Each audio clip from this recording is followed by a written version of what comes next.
No to glory holes. I think Glory holes. no to glory holes.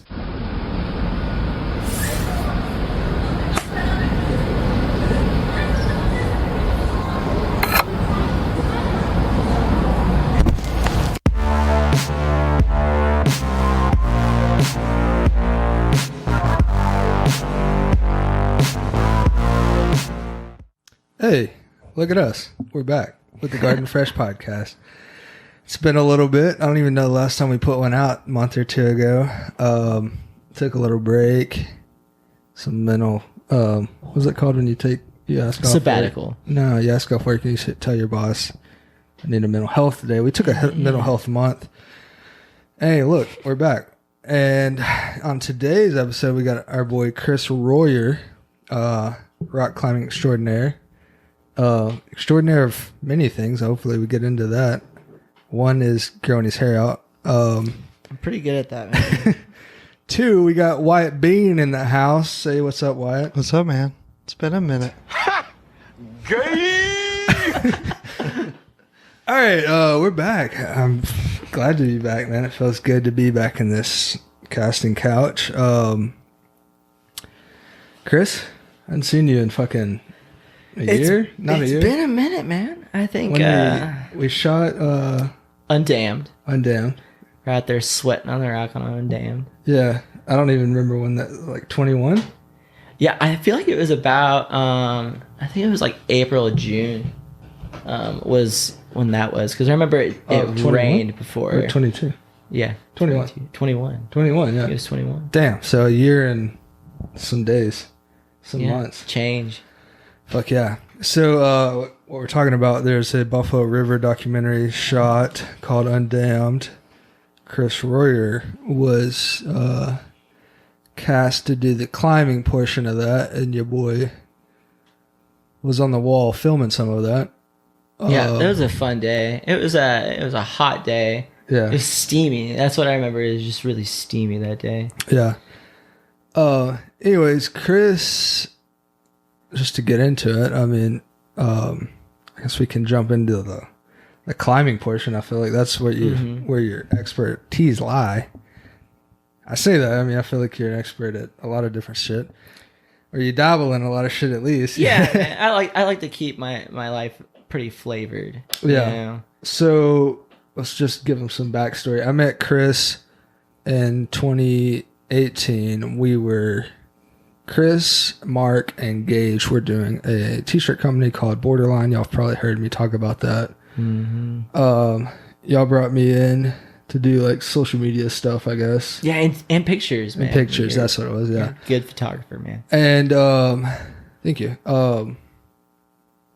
I think me and you kind of hit it off from the beginning there. Oh, yeah, definitely. And you soul vibes, you know? Yeah. Just like... Chris was doing had done all the fucking designs for Borderline at that point. Mm-hmm. And it was kind of fucking at that, it's teetering on rocking and rolling right there when I met y'all. Yeah, we were definitely on the up and up at that point. You know? Yeah. We were busting out a lot of designs, and we were like doing a lot of events and like pop-up sales and stuff like that.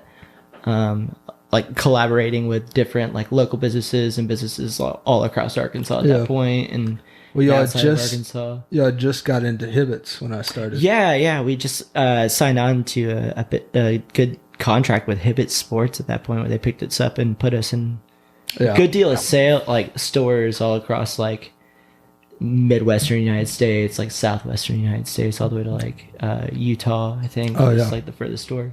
When I started with y'all, I mean, I was fucking excited about that. Anyways, at that point, me and you and the rest of the crew took a trip. Yeah, we went out west, man. All right, so we went to Florida first. Oh yeah, the fishing trip. That was That's where right. we got. I guess we got like legit close. But then the next year we went out west, and that's kind of your start when you like really like. Yeah, man, that's like decided to start climbing. That's where I really like fell in love with the idea of like focusing on climbing a lot more than I've climbed in the past. I've always like I've had like the aptitude to climb things like trees and stuff like as a kid and all that stuff. Yeah. And I had started like bouldering around we went to Colorado before that trip.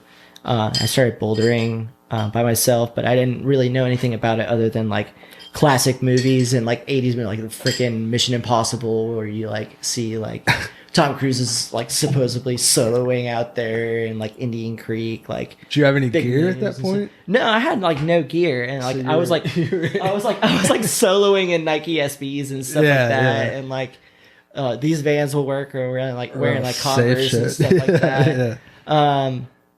And then like finally like some dude had seen like a picture of me like messing around on some rocks and was like, hey man, I did this like solo on like Big Bluff Trail on Goat Bluff. The big like panoramic view. And I did like this little like solo up the side of like the bluff there.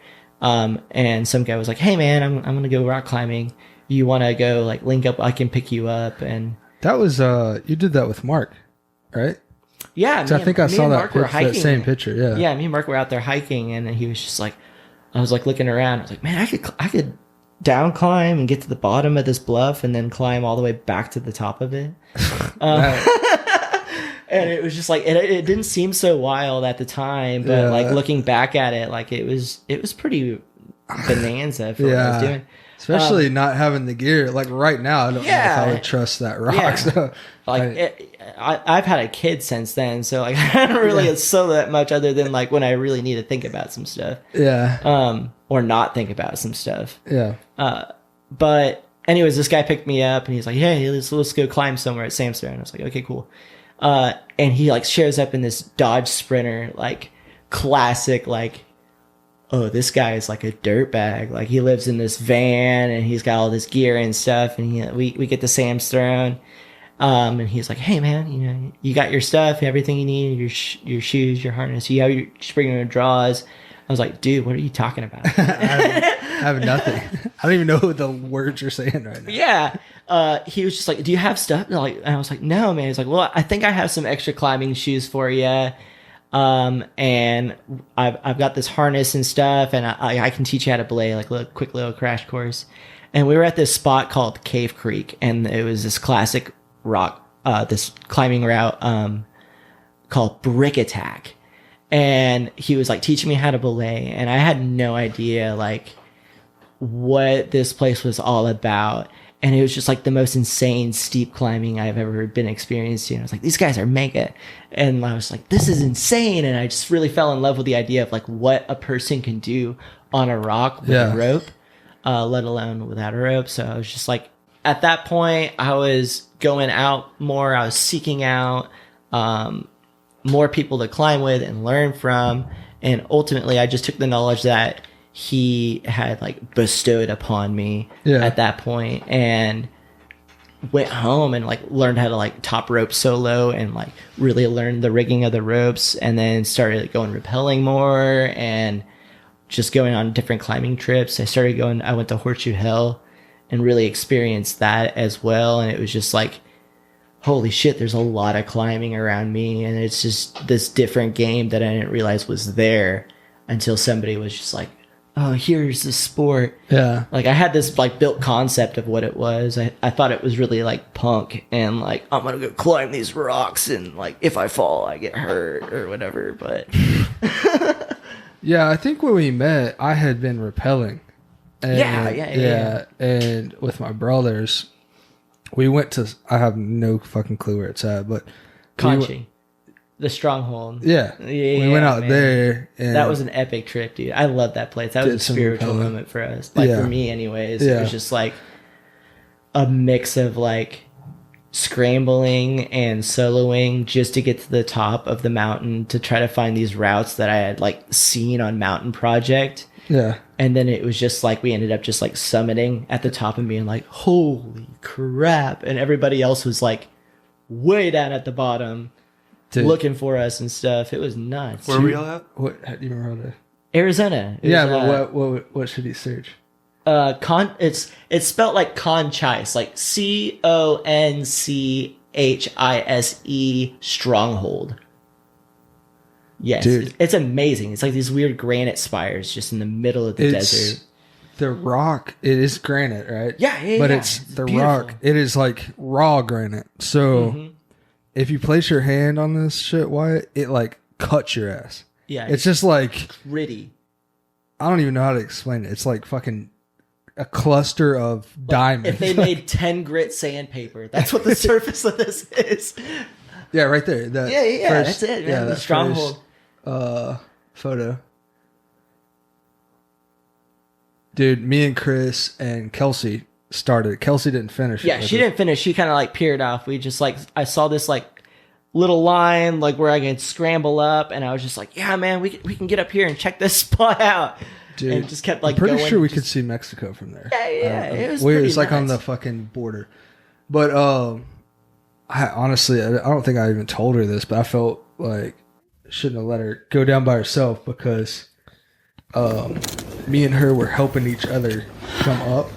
So when her going down, she was soloing back down. And I was like, when I left, but the thing, I don't know, I feel bad either way because I was like, I want to fucking finish this. Yeah. We're like almost halfway to the top or more than halfway. Mm-hmm. So I don't want to go down. Yeah, and that's what I have that bad habit of like running ahead if I'm not weighed down. If my backpack doesn't weigh like, if I'm not loaded down with climbing gear, I have the tendency to just run ahead, like a scout ahead Legolas situation. I guess it's. I'm just like, oh, the red dawn is rising. Yeah. So, anyways, Kelsey went back. I caught up with you, but my phone was dead. Yeah, we couldn't call anybody. So nobody knew that we were going to the top. Yeah. So by the time me and him got to the top, first of all, fucking one of the prettiest things I've ever seen. Oh yeah, gorgeous. You could see everything. The valley, you could see across the little town. The town way over, like miles over. The fucking mountains that are separating the United States and Mexico. Yeah, man. It was wild.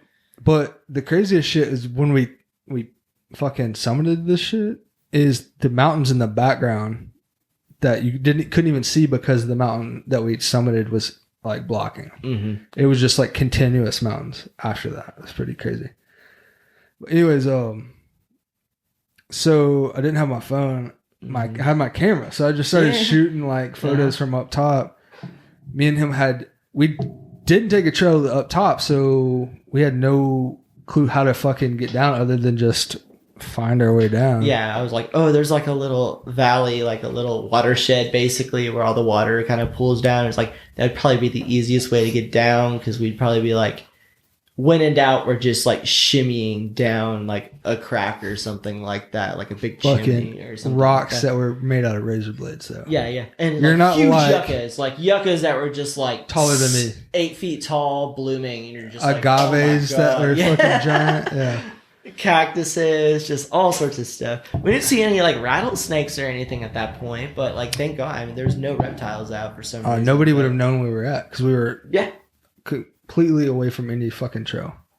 But like, I mean, you know how it is. Like out there, it's not like you're just walking through the woods. Like it's just kind of open. You gotta, you can walk your way into a bad fucking spot. You've got some point of view to a degree where you're like, you can see what's out there versus like having tree cover where it's like you don't know if there's this huge giant drop off. Yeah, like the Ozarks, you might run into a fucking just bluff and you're like, fuck. Yeah. Oh no. Like, I'm rimrocked. Yeah. Like, well, so speaking of that, on the way up, I think there was a couple times we had to use fucking rope. Yeah, there was a couple times where I went ahead of you and we like kind of just like hip belayed like old school style, just like, oh yeah, we should like rope up at least for this little section because it was just like beyond 5th class scrambling. Like it was soloing and scrambling to a degree where it was just like, okay, you have to make a decent move in order to get up to this next shelf. And if like, if you did blow it, there is like some consequence that's going to happen. And you're not going to stop rolling for a minute, dude. I'm fucking hiking with my camera equipment. So like I got that weird shift that could happen. Shifting stuff. And but I'll try to fucking remember to add some photos from that. Cause that shit from up top was crazy. Yeah. But I felt very like me and you had like a moment when we got to the bottom like of achievement. Oh yeah. but I felt very like underwhelmed, or everybody was like didn't give a fuck when we got to the bottom. I mean, just me and you knew what we just went through. Like, and only you and I knew exactly the struggle that it took to get to where we were, Yeah. and what we saw, because it was just like a experience between the both of us. And the rest of the crew were just like, yeah, we just kind of were bored and sat around at the base because you guys were doing something else. And I remember the best thing is we got back to your truck and we like went back and we were like, what do we have to eat? And we were like, the Dole pineapple juice. Oh. We had the tiny little cans of Dole. And we were just like, shook it up and we're like, oh my God, fruit juice. Like, this is so delicious. Yeah, I went to Sam's. I got like a whole case of fucking pineapple juice. Yeah, we're like, what do we need for this camping trip? Yeah. Pineapple juice. Dude, hit you that in vitamin tiny C, bro. cans. Yeah. I do that. I take those to festivals too. Like, Yeah, they're good. You can drink them cold or a bunch of vitamins. Yeah, it doesn't matter. It like Nice and eventually will make the inside of your mouth raw. Yeah, there's like fiberglass, like fibers in pineapple. Pineapple will fuck you it's up. It's basically eventually. like the dip of fruit. Yeah, you could like dip your fucking hand in there and eventually be just bone. Yeah. Oh yeah. You take your just, skin like, off. Eat your skin away. Yeah. Slowly but surely. But yeah, long story short, that was kind of when you're hard on for fucking climbing. Oh yeah, for sure. Well, at least the idea of like starting of like you devoting a serious time to it and really exploring on like, because it's definitely like a very freeing and thoughtless experience other than like what's going on in the now and like your body presence, like you're in your body and you're not really thinking about anything else other than like your surroundings, what you're doing and where you're trying to go. Yeah. And there's something like really pure about that. I mean, I think that climbing or whatever sort of like recreational thing that you can get into, art, not only have to be like physically recreational, but being able to get into a mental space that takes you out of your like day-to-day life, I think is huge. Yeah, some sort of like to get in the zone. Yeah, like a personal flow experience, or just finding flow in general, and like a certain like passion, having passion. It's passion, really. It's just like finding something that's purely for yourself and like the whatever collective tribe that you are sharing that experience with, whether it be like a group activity or like a solo experience. It's about finding that like passion, that drive, something to just kind of like pour yourself into.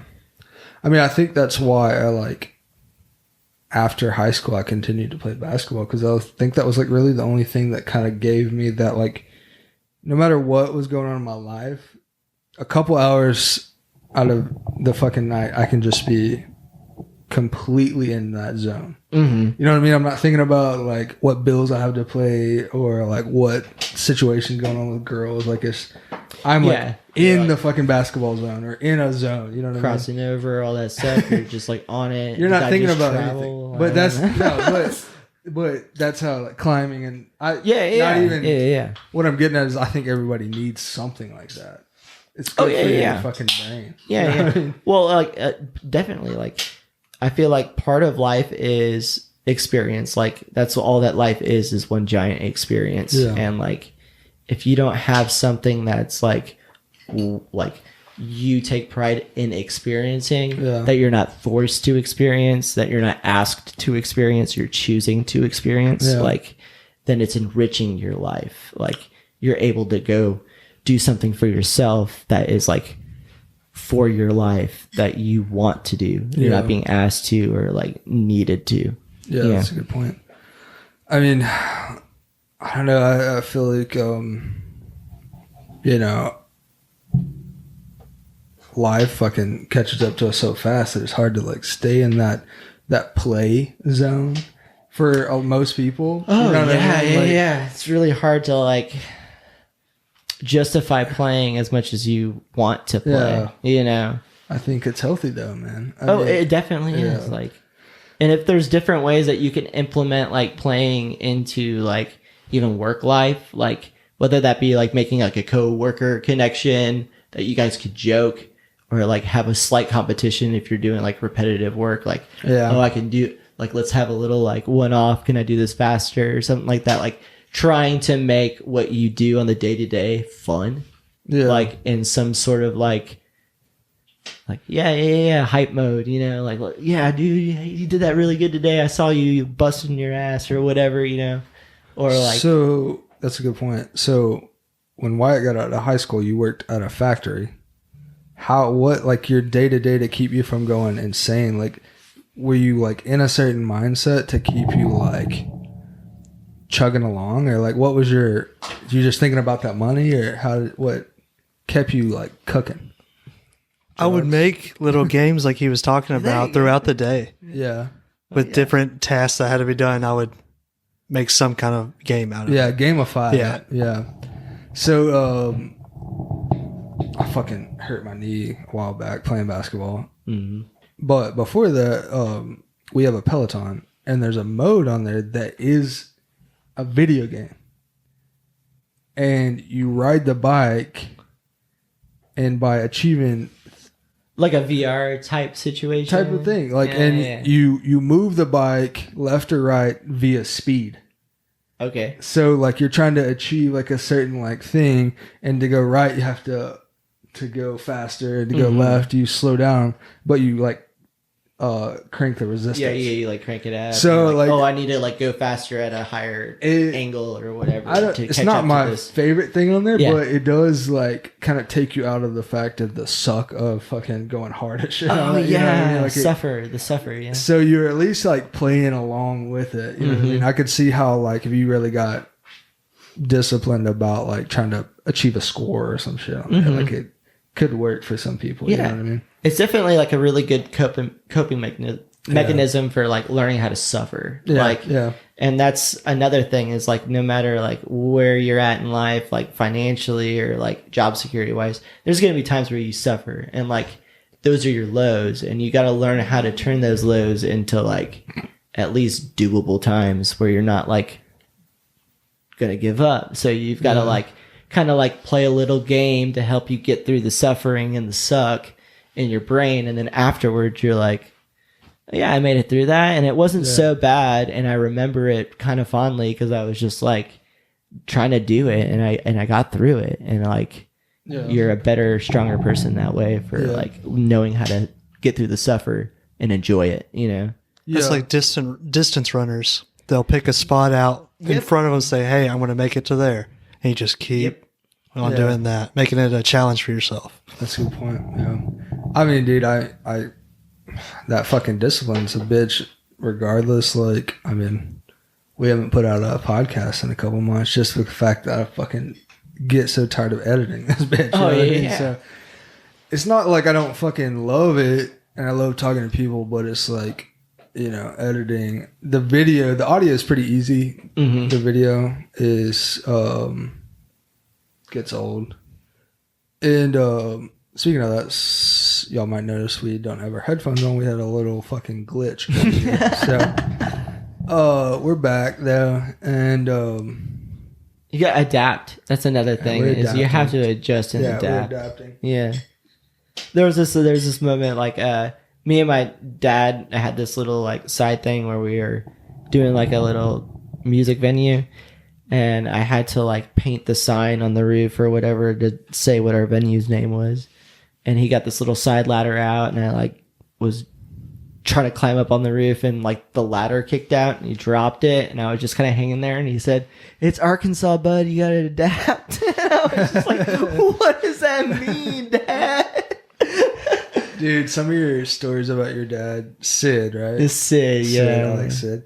Anyway, some of your stories is like, half of that shit is like some of the stuff that I've heard you tell me or Mark tell me that he says is almost like the most like stereotypical like Arkansas sayings. Yeah. And like or like Hallmark cards from Arkansas. It's You know it's what I mean? Just like a lot of like common knowledge like quips and just like a lot of hard learned life lessons. And like he went through it, and like I went through it to my own. We all go through it. And he was really relatable and offered like a lot of advice and was really helpful. But it was always just really like, again, Hallmark movie moments and just like postcard moments and stuff like that, or just like living memes.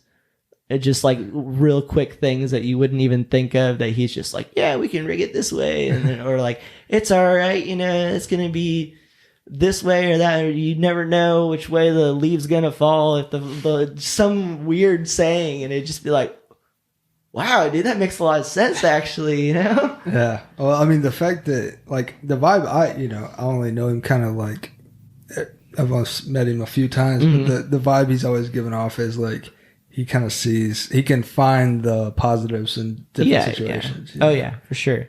It definitely like always tries to find the light in a situation, because if you're not, then what are you doing? Right. Like, why are you, you're really not looking towards a betterment. You're looking at either falling in the hole or like just submitting. Like, he definitely has a higher outlook on looking forward instead of like dwelling in the past or like really letting things affect you. Because like all in all, it's gonna get better. Like you've got to try. Yeah, it's like you gotta see that, or you're not trying. You know.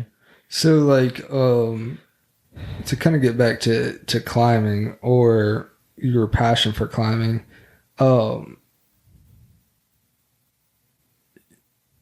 to give some like context, like you've since have went and like became like pretty good, but you've gotten like kind of like partnerships with Native, like a brand.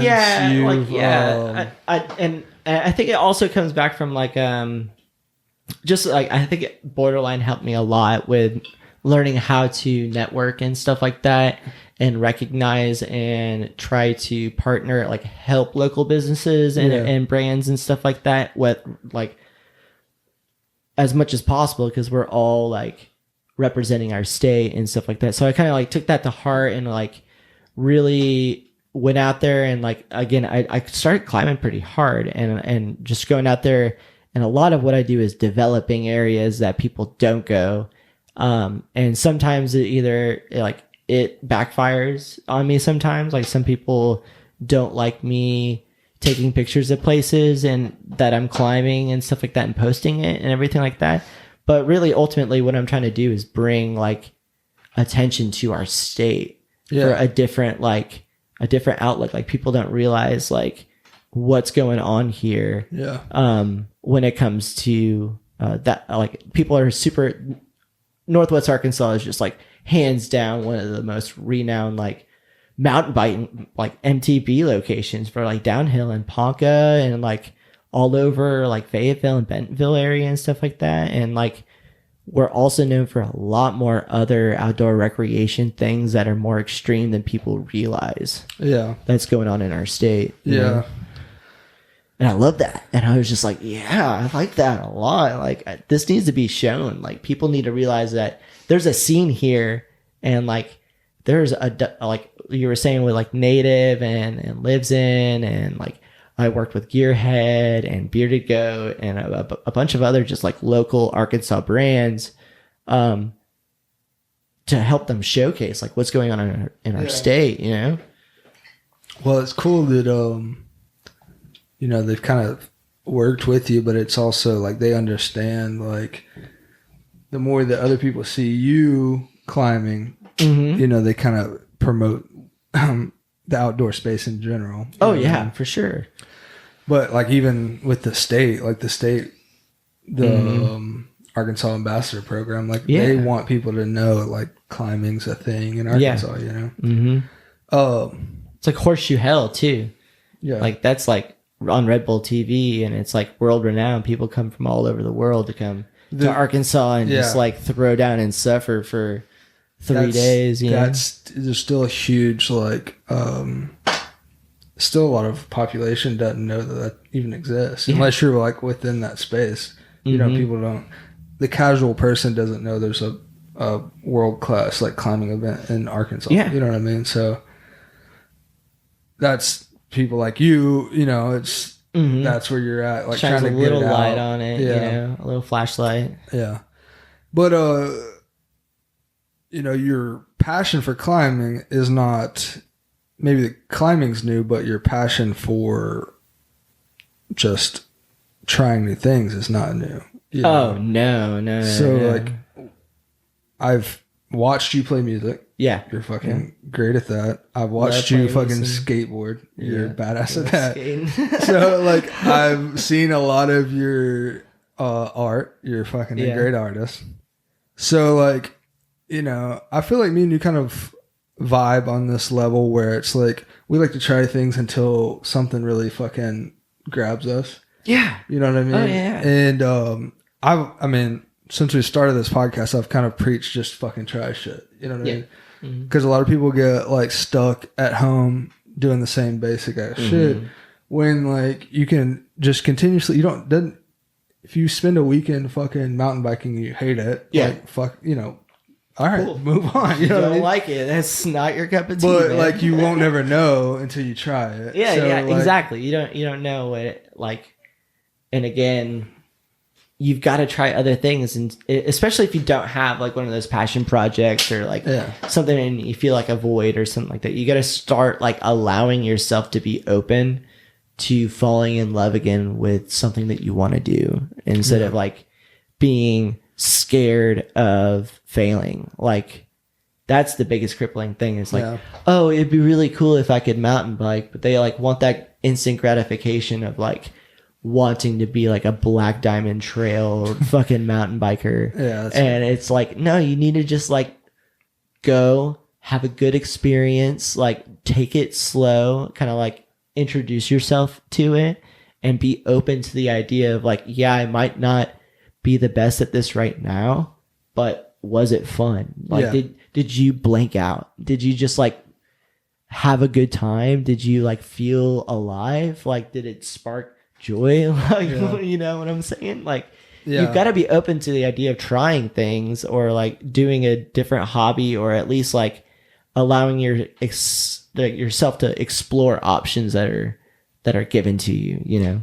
Well, I feel like with the popularity of social media, a lot of that has exploded with new recreational sports. Not new recreational sports, but people trying recreational sports. Whether that be because they're like chasing some sort of like clout, they want to look cool for something, you know, albeit if you're getting healthier because now you're working out because you want to start a workout channel. Yeah.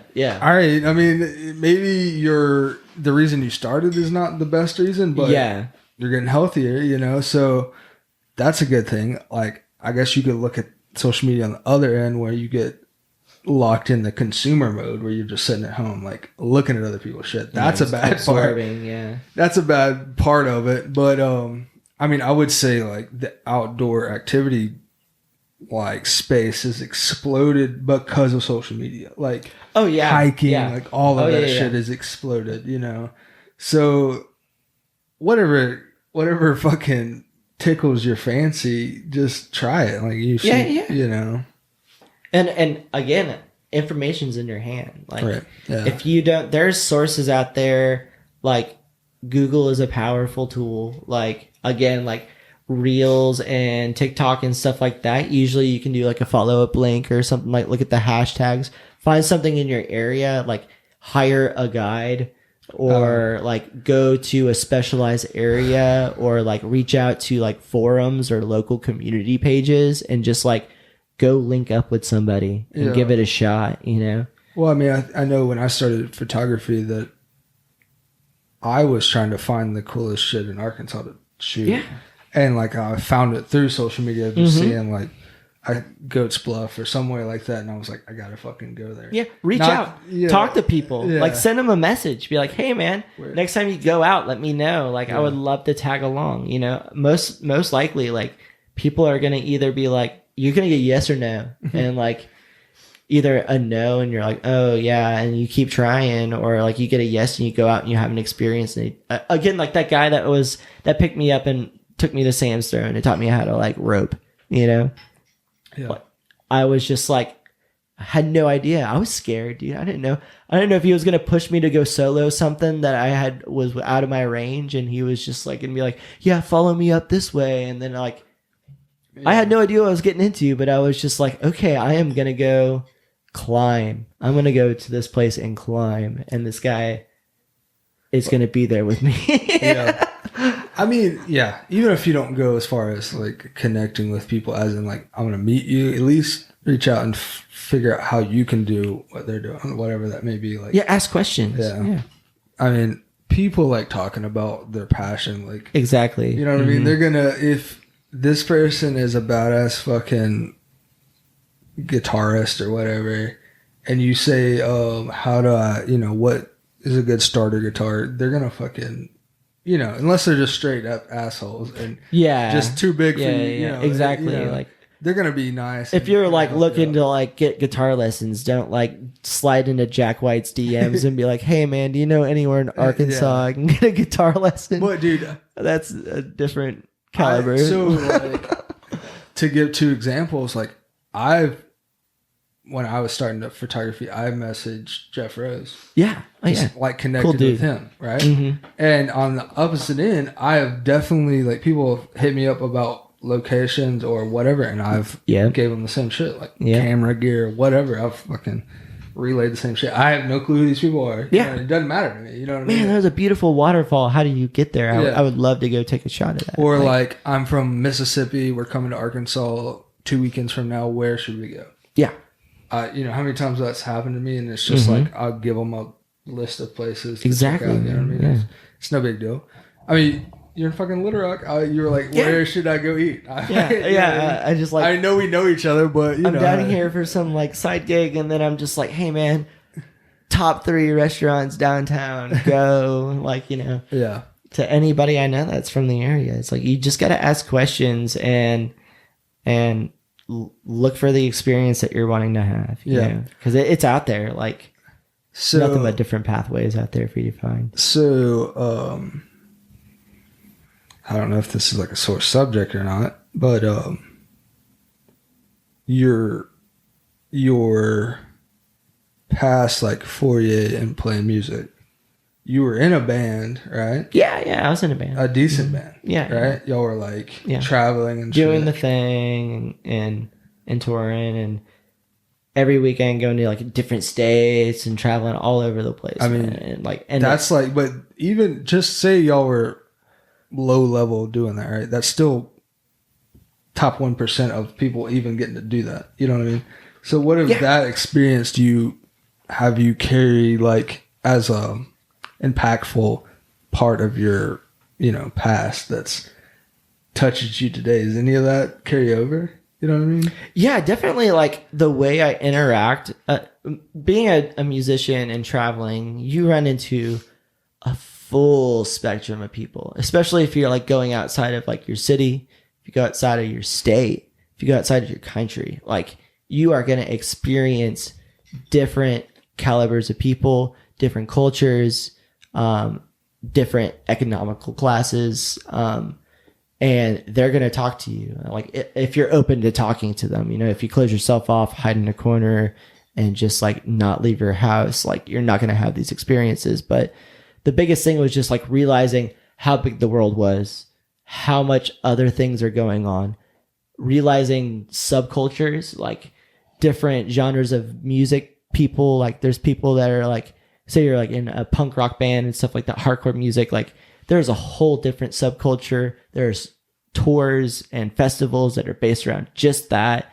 And you could just, there's just different worlds. Like it's basically like different like multiverses going on, and there's the same life that you're living. And it was really a big sample of what the world is about, and like different landscapes, and just traveling and just falling in love with the fact that we are all like so different, doing different things, but we're all connected at the same time. Like, especially with music, man, it's just like you show up and there's just different people from different walks of life, and they're all there just hang out and listen to music. Dude, that's a fucking great like point to bring up, is like the multiverse thing. Yeah, the multiverse. Yeah. I'm not like a fucking Marvel movie guy, but that you can't say it better than that, because like everybody's living their own like weird little life. Yeah. You know what I mean? It's wild. And yeah, well, I was talking to Mary Kate about this other day.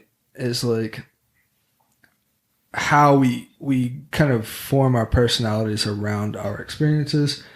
You're from Mountain Home, which Mountain Home to most people around the fucking country is a small town. To me, it's a big town. Yeah, because I'm from a smaller town. Yeah, you know what I mean?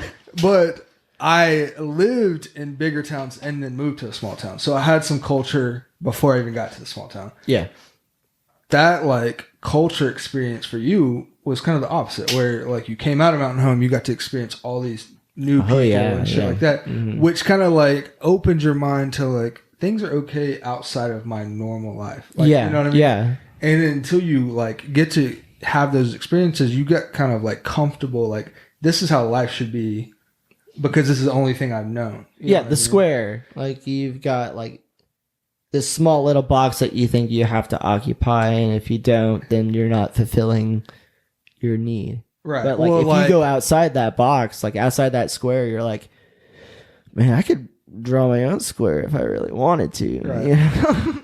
Well, like for example, and this is kind of a weird example, but like I moved from Little Rock to Memphis to Mount Vernon. Boom, boom, boom. Yeah. No black kids in Mount Vernon. Yeah. When I just went from a school that it was like half, 50%.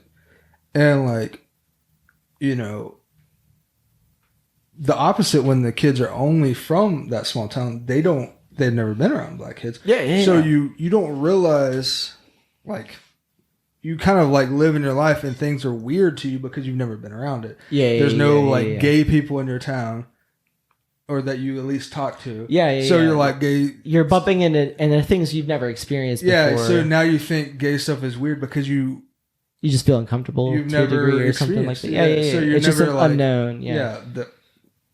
I don't know, whatever. You know what I'm trying to say? And it's like that. Those big like getting out of that fucking box is huge for people. You know yeah. But and it's hard for people too. A lot of people just don't want to leave the box because, like you're saying, it's like an unknown. It's uncomfortable to go outside of like even get near the freaking edge of the box. Like so, they try to stay as close to the center as possible. Yeah, and like what I guess if that's your prerogative, if that's your passion, like whatever. But the thing that was with the music that you were talking about is like in touring and everything. It just showed me like how infinite the box can be. Yeah. You know, like why is there even a box? There is no box. Like we're all just trying to figure out what shape life actually is. You know? What type of music did y'all play? The one that we did the most touring with, we were like a folk rock fusion kind of band with like a sprinkle of bluegrass. Like camp? I guess like camp or what's that? Two strangers in the bright light. The Revolutionists or something like that. Yeah. Kind of like them a little bit too. Like kind of alt like, we would have like we'd have little get down sessions with like fiddle breaks, but we'd also have like ripping electric guitar solos and like get down groove beats and like that's cool. Different like vocalized like harmonic vocals and stuff like that where we would harmonize. So, it was fun. But I was also like in a touring hardcore band at one point where I played like hard drop tuning guitar and screamed into a mic for a while. Went to Memphis a lot and like Mississippi and just was like throwing down, just screaming. I wouldn't be able to talk every night. It was wild. I'll try to add the video in my in the YouTube video, but I have when we went to Moab. We went to this little bar that there was like 3 guys playing music up on this little stage. And I don't know if it was probably a Mark thing. He was probably like, hey, this guy's going to play a song, man. Did we talk them into it or did we talk you into it? You guys were talking me into doing a lot of things on that trip. I know, but did we have to like convince them to let you try? No, it was more so just like you guys were like pushing me to do it. They were down. Oh. We had a conversation about like the lady that was playing bass was talking about, we said something about Arkansas, and then she's like, oh, Horseshoe Canyon. And we're like, oh my gosh, she's like, hand jams are my jam. And we're like, oh. Yeah. And they're like, he plays. Climbers out there. They're like, he plays. And I'm like, oh, come up here and play. And I'm like, oh, I don't know about that, man. You guys were like, oh yeah, just go do it, man. Go do it. Anyways, I'll add the video. He fucking killed it.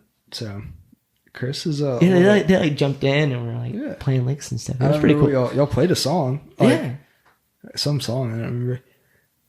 That was a cool experience. But I also saw you play like a solo gig at that barber shop that used to be in Mountain Home. Oh yeah. You like opened up for the mullet. Yeah. Yeah, it was like a barber shop, and then on the weekends in the back of the barber shop, they would open up to be a music venue, and it was the perfect venue name. It was actually pretty fucking. It was like a business in the front, literally party in the back. The venue was the mullet. It was really good. It was a pretty. You'll have to turn the TV back. Rowdy little venue. It was fun. But yeah, that was actually pretty sick. I guess the pandemic killed that place. Yeah, and not Mark, but Bruce, the owner of the barbershop, ended up moving up to Chicago and working in a barbershop up there. But it was a pretty rad little joint, dude. It was funny. I don't know. It was just that big whole thing was about just like passion for life. You cracked it. He's already drinking it. Wyatt's drinking Chris's backup beer. Oh no. It's all good, dude. You gonna hit off this wine? Sure, man. I love all the little poochies all over it.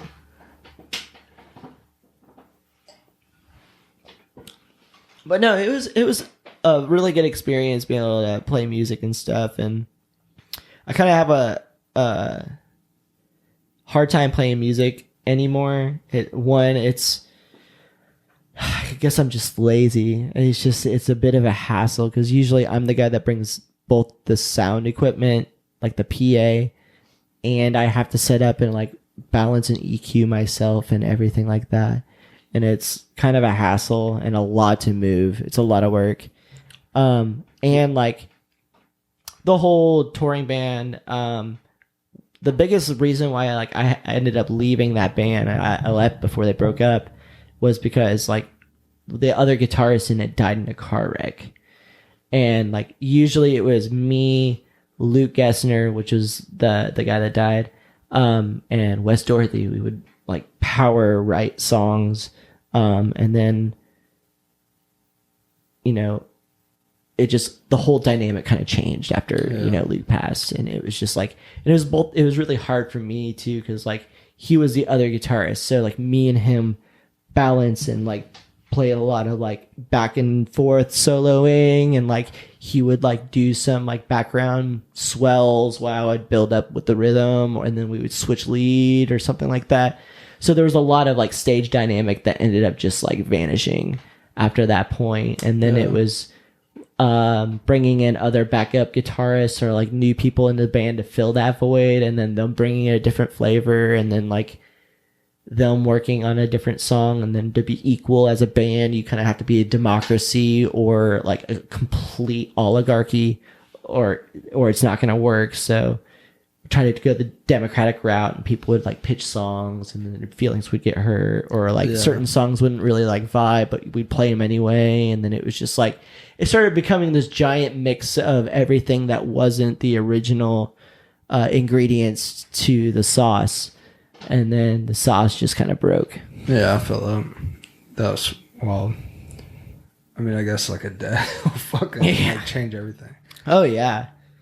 And he was like, he was like a brother, after you like spend so many nights in a van or like in a hotel or in a different parking lot, and not shower and like go to venues and play shows where it's literally the band and the bartender, and you just got a glorified practice set, you're just playing for nobody. There's nights like that, and like that develops like a brotherhood, and like once like a chunk of that's gone, it's really hard to to recoup and keep the same vibe, you know? I feel that. Oh, dude, that's fucking. Glad you fucking. I hate that music's like weird for you now, but. Oh no! What's funny that you bring that up, because like recently, like I've kind of been slowly like finding a new like kindling need to play once in a while again, or start songwriting again. I haven't written a new song in quite some time, and like find myself humming a lot more. Will you, if I can, I don't know if I can, but you know, sit in with the band at the fucking wedding, play us a song? Maybe, dude. I don't know if they're down with that, but I'm the fucking groom. I could probably. Oh, you probably have some strings, dude. Yeah. That'd be cool, man. I think, I mean, I'll write a nice little sweet song for you guys. I mean, you can just fucking, we can About get love. Cody Face into sing with us, or sing for me. I'm gonna make Cody sing me fucking Mr. Jones. Mr. Jones and me. Yeah. Oh yeah, dude, that'd be good. So yeah, I think you should revert to your screamo days for his band. Oh man, yeah. I don't know. Just come in with something real heavy. And I'll be like, I want to see this place split up between the bride and the groom's family. We're gonna smash together. Let's open this pit up. Yeah. Well, I hope this fucking band's lit. That's all I can say. Because, yeah, dude, that's the only thing congrats, by the way, dude. I can't wait, dude. yeah, You're going to be I'm married, pumped, man. Yeah. That's all I'm really exciting. worried about is having a good band, honestly. I feel like that sets the whole mood. And making sure nothing really bad happens. You know? What bad could happen? Yeah. I mean, And even then, fuck it, right? y'all are getting married, and that's all that matters that day. Exactly. You know? Wyatt's going to meet the love of his life there. Yeah, it's going to happen, man. It's going to be great. Are you ready? You ready? Hell yeah. Have you started having dreams yet? Premonitions? Dreams about my wedding? You got premonitions coming up, man? Are you like some sort of oracle that we don't know about? Wyatt's going to find him a stripper at the Bros Arcs also. Like those Arcs. Man, there used to be this strip joint just in the Missouri border called the Rusty Rail, man. And like Sounds gross. Sounds gross. Yeah, dude, it was like just inside the border of Missouri We'll where drop, like all things were legal. We'll drop Wyatt off on the way and pick him up 4 days later on the way back. Just yeah, like how was it, man? You're like, how rusty was tetanus, that, right? baby. Yeah. I slept in the dumpster 2 nights. I'll drop you off if you want to. What city? Just curious. Anywhere. It was. I want to say it was close to like Gainesville or something like that. It was out. It was just past the border, so like maybe Theodosia or something like that. I have no clue what any of these places are, but Oh yeah, Sono, man. know. That's a wild country out there, man. Hell yeah. All right, bro. I'm glad you agreed to do this. I think I talked to you about, you or Amber, I don't know which one, but about doing this like fucking last summer. So Oh yeah, I just don't get out to like urban spaces a lot. Yeah. A lot of the times I'm either out in the middle of nowhere in wilderness area, or I'm at home taking care of the babes. you're herbed out right now. Yeah, I'm herbed out right now, man. Went You're to the seeing climbing bridges. gym with my brother last night. Yeah, So went to the climbing You gym. got some reps in. Yeah. Before we get off here, I want Wyatt to look up a fucking crazy ass news story. Oh, You're funny news. a papa, so this might. I'm a hit papa. home. It's not funny. Do you It's see the not funny. fucking We're about to look up Ohio right now. R. Some Kelly, crazy stuff. R. Kelly's sentence? Did What? you hear about that? R. Kelly's sentence Yeah. for peeing on girls. R. Jelly. That's my rap name. For that, the girls, right? The underage girls Something like back in that. the day. The whole It should just be new. Fiasco. Like it happened today.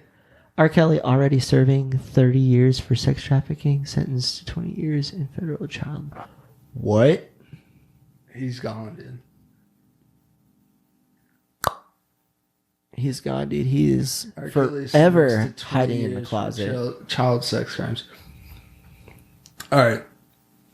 Not to get too fucking in the fucking black right here. But Yeah. Great way to end the episode. What? Great way to end the episode. Heated hot topic. I was like, what the fuck? Because like I don't know.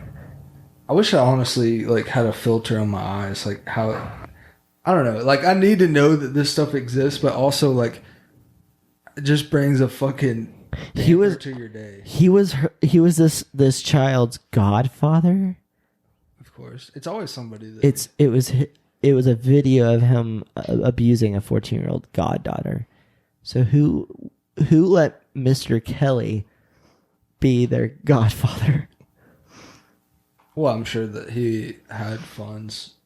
And they yeah. Money does do a lot of things for people. Anyways, you're a father, and like a father of a female baby. Yeah, little girl, Violet Mayhem. I mean, dude, is that even like how are you like I almost don't even want to have children because of shit like this. Oh yeah, it's definitely scary thinking about what another person can do to your daughter. It's seemingly somebody that you trust. A god. Yeah, definitely. Like it's very hard to. I guess it really boils down to how much like you're privy to the everyday fears of being a woman. Like they live with way more intrusive thoughts and security issues and just safety issues and being comfortable in spaces and having to worry about certain things happening to them that we are not even aware of. Yeah, and if you are aware of them, yeah, it does scare me as like the father of a daughter. Like, yeah, it's very scary, but also like, I mean, there's only so much you can do in life to protect somebody from something. And like the best you can do is the best you can do. And like, yeah, if something were to happen like that, I'd be friggin' livid, dude. I'd just be like bloodlust, like wanting, justice to be served. But whether or not you allow yourself to be consumed with worries, and let that actually affect the way you raise and like deal with like your daughter or like her interactions with people, and like there's a point of letting it cripple you with fear and letting it just like blind you with anger and like letting it overwhelm you, or just like being aware of it and being conscious of it and not allowing it to try to affect the way that you like raise them or like allow them to experience life. Because it sucks, but like I want to have the most like trust in people, like she's whatever and stuff like that. But I'm also very aware and observant of like certain situations and body language and stuff like that. Like just be aware, people. Like be aware of the words people say when referring to like young women, or like how they talk about young people, like, oh, she's a very beautiful young girl, like, oh, you should cover her up and stuff like that. Like if you're observing like a midriff on a woman and like pointing it out on a young lady, like you're obviously sexualizing them to a degree. Like if that's like if somebody's telling you to cover them up and like be like, oh, they're so beautiful and stuff like that, that's a little triggering, like to me. Like just seeing like it just happens on a day-to-day. I'll see things and it'll bother me and it ends up being like obvious. Like there's stuff that you can be aware of and different little social cues that people say that can like allow you to like be aware of them. But ultimately what I think about that is just like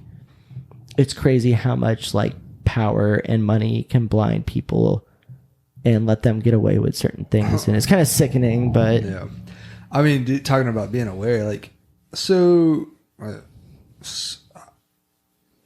feel like, I'm 32 as of January. Yeah. 31, man. Yeah. Let's go. Saw, dude. Like years of me like having girlfriends and shit. Like I know like girls are gonna get hit on. Like people are gonna hit on girls. Like whether that be like on Instagram or like maybe they're out with their friends when they get hit on. That doesn't fuck with me. Yeah. But like, you know, I do like am confused because I feel like I try hard to be respectful when I'm in public. Say I think a girl's attractive. Yeah. But she's standing there with her man. Yeah. You know, I feel like the most respectful thing to do is like, you know, not ogle, Google, yeah. you know what I mean? Just like, damn. But you still like, me and Mary Kate will be like walking across fucking Target and these like old dudes will just be like looking at Mary Kate.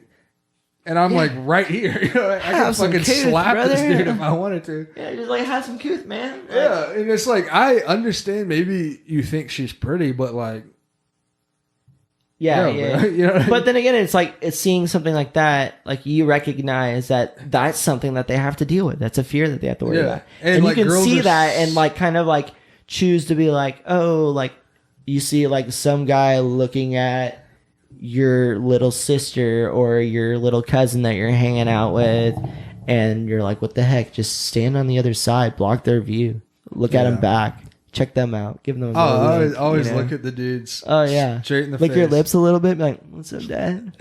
No, my thing is like, see, they're looking at her, I'll look at them straight in the face, so as soon as they look up at me, they already know I've already caught them. You know what I mean? That's good. I like that.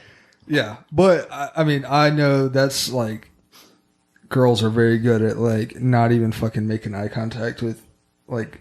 Yeah, they have to like fucking blank them out, like because just like they know, NPC like, them to where they're just non-existent. Just they like know blank any outline openness them. To like being any sort of like opening to like them maybe saying something to the girl. Oh, yeah. The guy will fucking do it and hop on it. Yeah, see, they're avoiding it in that situation, and you're looking. Yeah, well, I want them for a conflict, kind of. I want them to know that they're being weird. You know what I mean? Yeah. Like you shouldn't get away with this shit. Cause at all. Like if I wasn't here, like how, you know, what are they doing? You know what I mean? They're not. Or if this was just like a strange aunt that was hanging next to you, like somebody, like an older lady, or even like you or me, like, are you going to act that way to somebody you don't know? Like, fucking talk to me first. Like, if I choose to talk to you, that's when you talk to me, like, make a connection. Don't be like eyeballing me down and then expect that, like, I owe you some sort of attention for some like unknown reason. Like, I mean, you can feel that between people. Like, it's like an energy wave. You're just like, why is this person just like shooting their beam at my girl right now, man? What's up? And dude, I feel like as like an average dude, like I feel like I'm probably a little more intimidating just on my size. Yeah, dude, you're tall. Than anything. Yeah, so like the fucking nuts that these motherfuckers have. Yeah. You know what I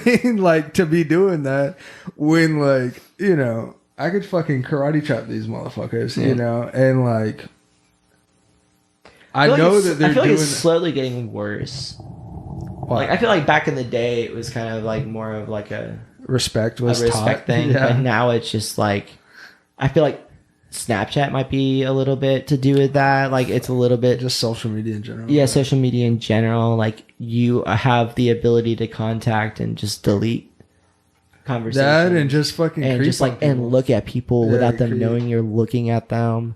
And there's just so much room for deception. Yeah. And like there's so much media out there where like people that do slide in win sometimes and vice versa. And things don't work out, and like they could you imagine like, make up this story in their brain where like the other person's not happy and they justify it or something like it's just wild what people think they can do these days, man. Chris just moved everything in there. Could you imagine the fucking weirdness of if Instagram allowed girls to see who's viewing their profile? I wish they would. I wish they would too. I wish you'd be able to see anybody that looks at your shit. You know how crazy that would be? Like, because it could be people that doesn't even follow them. It could be like the most random, like somebody's like fucking random brother that they talked to one time. Yeah. Is just like obsessively looking at their profile and shit. Everything, just looking at it. And you have no. And how many times they go back and stuff like that. Like revisits. That's weird. I'm All sure right. it actually logs that data, but we just don't have access to Oh, it. definitely it's, does. I mean, it's, yeah. it's fucking putting it in the algorithm. Oh, yeah. If you go to their fucking whatever the For You page thing, it would show you. Nuts, man. Yeah. All right, Wyatt. Just so we can get out of this fucking creeper talk, let's. Can you look us one fucking answer the internet question? We'll get out of here. Also, I mean, I guess all in all, like, yeah, it just sucks, like, how much, like, men with money and power think they have authority over 100%. bodies. Well, not even that. I mean, that's another fucking topic. But like, Mary Kate's brother and sister-in-law don't even want to have kids because just how crazy the fucking world is, right? Wild, yeah. And me and her are like back and forth on it, but it's like hard. I mean, it's hard for me to like be like, Yeah, it's really hard. It's a huge like undertaking, you know. I always thought that I would be a dad always thought I'd be a good dad. I didn't necessarily plan on being a dad. I'm happy I'm a dad for sure. And I'm glad I'm able to like pass on, not genetically, but just like somebody that will like listen to my lessons and the things that I've learned in my wisdom and the different things that I've struggled with, and like hopefully learn how to navigate life a little bit better and be kinder and like more open and give other people experience. Yeah. But like, it's scary. Like, do we need to be procreating? I don't know. Like I always thought that I would end up adopting before having my own child, because I always thought there was other kids out there that already need help, that need, guidance in the world,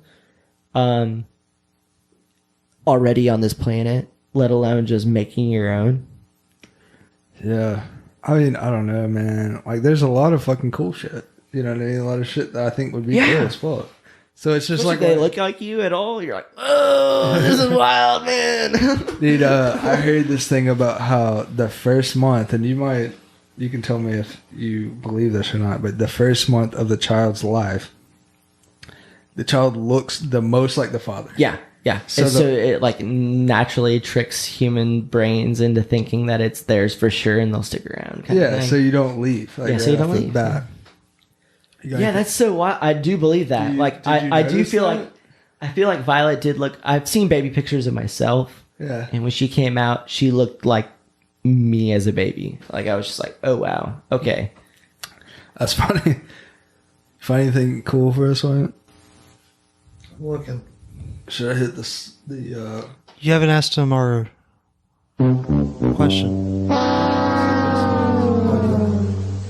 Ask him that question first and then hit this. All right, I'll let you look. All right, Chris. What's the big question? I ask every guest this. Oh. And sorry for listeners if we're kind of all over the place. We're trying to get back in the groove. Anyways, Chris, if you could live the life of one person for 24 hours, dead or alive, who would it be and why? Oh, man. You only get 24 hours. You can live 24 hours as that person. You can't change anything. You just get to experience it. Just one day.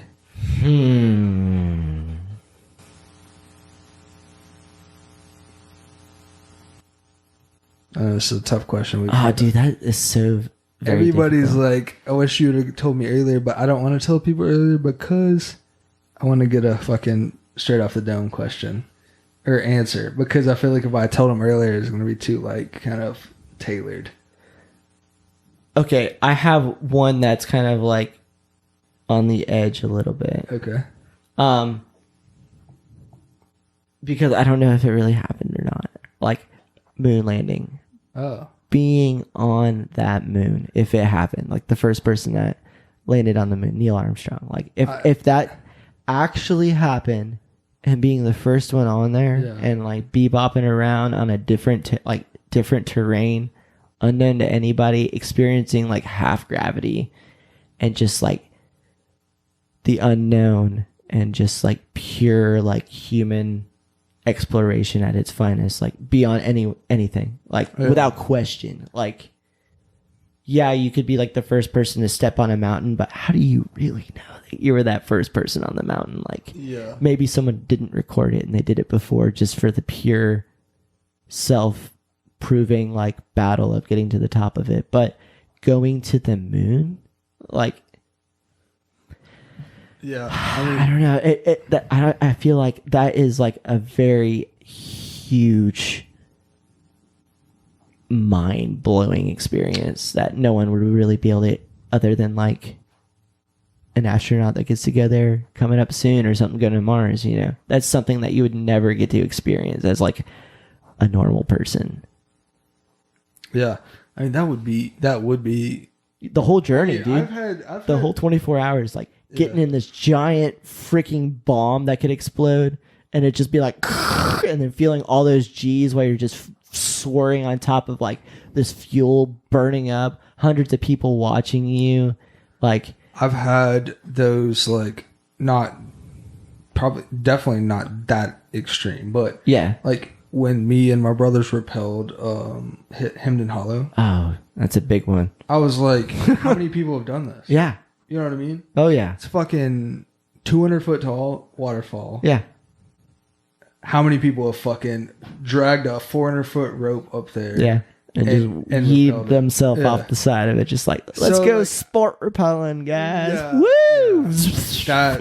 That mountain in fucking Arizona. I know we weren't the first people. We might not have been the first 100 people. Maybe the first people with those exact same footsteps that we took. Maybe. There you go. But until you look at it. Yeah, and it's just like just knowing like there may be a fucking 1,000 people in the history of the world that's been up here. Yeah. You know what I mean? And that's why I like doing what I do. Like, holy fuck. I'm not necessarily out there climbing all of the Arkansas classics. I'm not out there hitting the gyms, the highest grades, unlocking boulder problems. I'm going to places that people don't think about climbing or haven't gone with the climbing mindset and doing that. You know what you fucking missed out on? What? When me and Gage and Dylan and Alyssa went to that volcano. Oh, the hike up there on top of the volcano. Just being up there. What was I even doing, man? You were with Mark and Kelsey. I don't know why you... Because remember you probably rode eating with us. like Italian food or something. You rode with us. Me and Gage in my truck. And then we met with Mark and Kelsey and you got in the bus. Yeah. And then like we took a different route out of Grand Canyon. We were going to the Grand... Yeah, we were leaving the Grand Canyon. Yeah. Oh, there is a reason why I didn't go, man. Oh. I was... Pooping?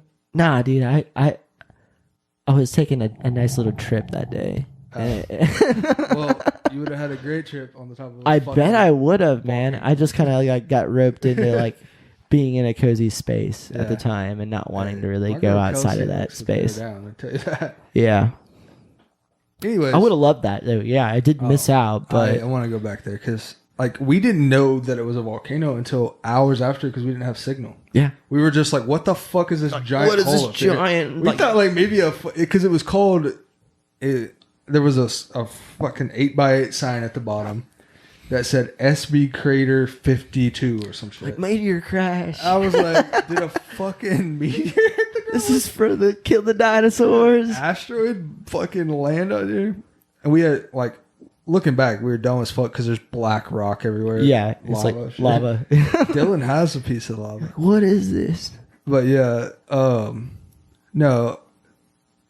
I heard the other day, like when the Soviet Union was crumbling, there was a Soviet astronaut in space, and they call him the last Soviet. And they just forgot about him because the Soviet Union was fucking had collapsed, and he had nobody to like respond back to because who is he gonna regime is over. So I don't know the full story because it was like a preview of the story, but like I don't know. He was the last one to know. I don't know. Well, it was the last Soviet base. Yeah, was that he's just up there in the spaceship and he's like, "Yes, Soviet Russia, I'm here for motherland." Yeah, and then American astronauts board it and they're like, "Hey, man, 10 years ago, like, this stuff stopped." Why did Cody say Neil Armstrong also? Cody Hawkins. Mm-hmm. No, some astronaut. Our first fucking Neil's winning the race to who who we should live a life of. All right, I know you got one, Wyatt. That's if it happened, though. Like, I have seen, like, supposedly, like, news, like, interviews with if him. it happened? Interviews with him where he's like, none of that happened. They faked it all. Like, you're talking about Hollywood. And he's just, like, denied. Buzz Aldrin does. I think that's who it is. Who's just like, no, none of this happened. It's all fake. Was that like on his deathbed or something like that? No, it's just like publicly he would do interviews and publicly he would do interviews and casually just be like, no, it's not real. And just like drop all of these things, all this knowledge about like, no, that didn't happen. That was recorded. They want you to believe it. It was all just CGI or whatever. It's like, man, and then they're like, oh, he's just kind of getting old, you know? This one's kind of dark, but this is the only good one I could find. It's not funny at all. Oh. I couldn't find a good one. Oh, are these Would You Rathers? Yeah. So during 24, I competed last year in Hell. Yeah. And during Hell, the president of the Climber Coalition would come over and hang out with us. And he was like playing Would You Rather with us the entire time to help us suffer. Because like you're climbing, if you're climbing like a dozen routes and like an hour, you know, you're just going and climbing all night for 24 hours. And so he like would come by periodically and be like, hey guys, what's up? You know, you need water, blah, blah, blah. And we're like, no, we're good. Blah, blah. He's like, all right, let's play a little Would You Rather. And we would just sit there and just play Would You Rather for like a good hour and a half. He's like, all right, I'm going to go crash out of camp, guys. Keep it up, and just disappear. Do you remember a good one from him? It was a lot about like certain superpowers, like what superpower would you rather have? And it was just like, or if you could time travel with all the knowledge you know now, or travel to the future or something like. It was just like weird little classic would you rather ones. None that really rung a bell, like stuck with me that much. Again, it was like probably like hour 18 and he's like, would you rather do this? And we're just like, what is life? All right, Wyatt, you got it? You got one? I can just go if you can't go. I got some. Oh, he's got it, dude. Let's go, dude. Let's go. Would you rather be able to tell your past self one thing or be able to ask your future self one thing? Would I be able to tell your past self one thing or ask your future self one question? Okay, all right. I think I would rather ask my future self a question only because, well, if I could tell my past self something and it changed my life, Butterfly then I would effect. do it. But if I could just tell them and it doesn't change anything, Yeah. then might as well ask the future self so I can start making changes. Oh, you're trying to lawyer this thing up, aren't you? Like, get what I'm saying? you're dealing with the devil at this point, huh? You get what You're I'm like, saying? what are the stipulations? Like, does anything change if I Yeah. ask this question? I was just put like an absurd amount of money on one team to win the Super Bowl. Yeah, maybe that would change my life. But if you could only say, "Hey, past self, you fucking don't get any skinnier." I think I would ask my. Okay, here's the thing. I think I would Or, like, just ask ruin your day. I think I'd ask myself something, my future self a question. Yeah. Because they're seeing the future that you're going to be stuck with living. Right. Versus like the past that you've already lived and like could potentially change up to this moment, but you don't know butterfly effect. Like even if you did change that one thing back then, like where would you be now? Yeah. You know, Are you gonna have but a ear or but something? you can preemptively strike for whatever future self says is going to happen, or like future self is going to be like, because it's either way, it's the same thing. You're asking yourself, which is going to be future you, a question from the past, which is like present you. So you could still do and get anything done that you would want to fix from your past by doing it in the future, I guess, at the same point. I would ask my future self. Yeah, I think so. I would say that. I think you'd have to. All right. Would you rather walk with a rollerblade on your left shoe for the rest of your life, or have an angry midget walking in front of you slightly slower than you want to go for the rest of your life? Rollerblade. Because I'm pretty good on one leg, so I can just cruise whenever I want to, dude. Looking like a swan going down the freaking road, just one leg out. It would be like, fucking 4 inches taller. So like each step, if you're having to walk, would be like. I walk with some swag anyways, dude. I got some little limp in my step anyways when I'm walking. I mean, I would definitely be like, yo, bro, get the fuck out of my way. Yeah. The midget would annoy me, especially if he's constantly there whenever you walk. That means that guy's in your life day to day. In your kitchen, walking to the bathroom, like he's in front of you in the most intimate moments, like going to your closet from your bed, everywhere. All right, 2 more.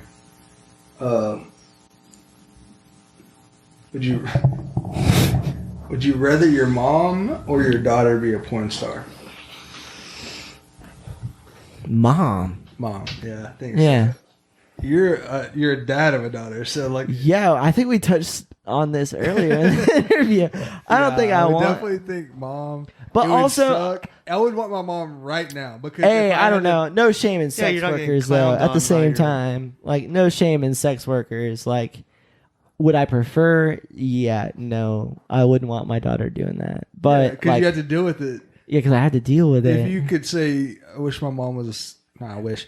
If I had to choose right now, please, Genie. Yeah, because like, if you're like in fucking high school and she's doing it, then you have to deal with that. That would be fucking. Oh yeah, like Stifler syndrome. Yeah. Oh, your mom's I got so one, hot. Mason. What? I got one. All right. Would you rather have free house, free food, and every single one of your basic needs completely covered for free, or an army of 1,000 loyal dwarves who will do whatever you command? Free stuff, everything paid for. Yes, the dwarves would be pretty rad because you could like. I would take the 1,000 slaves. Yeah? Not slaves. Like maybe then I can take back the mountain that I was promised loyal as a child. dwarves. I can get that dragon gold. I could run with 1,000 dwarves. Yeah, I could be fucking. You know what business? Call upon you know what me. You know what business you wouldn't have to run if everything was paid for, though. Yeah, you're right. And also the responsibility of like taking care of the needs of all these dwarves. Do you want to deal with 1,000 food in every single one of your basic needs? Yeah, 1,000 dwarves do whatever I command. Yeah, but they're gonna talk to you the whole time. Hey, we'll take over the fucking world, bro. You've got to deal with like PR and like HR, and you've got to deal with all their problems. If they have dwarf babies and they're like, "Hey, can we like add 4 more to the group?" You're gonna have some screaming dwarves around. But you're just adding to your army at that point. I would delegate a fucking dwarf manager. A dwarf manager. You see your supervisor. Leave me alone. You don't think we could get some shit done if I had? Hey, can we get 2 more on that power wheel so I can like turn my laptop on? You don't think I would get fucking some shit done with a workforce of 1,000? Yeah, that'd be pretty rad. I think if I had 1 employee, we'd be. You're right. I think I've changed, off. and also just because like having the like knowledge that dwarves are real and magic can actually exist in the world, and I have 1,000 of them. Like, I think they're mad. Dwarves are well, if they actually exist, man. I think they're just saying like little people.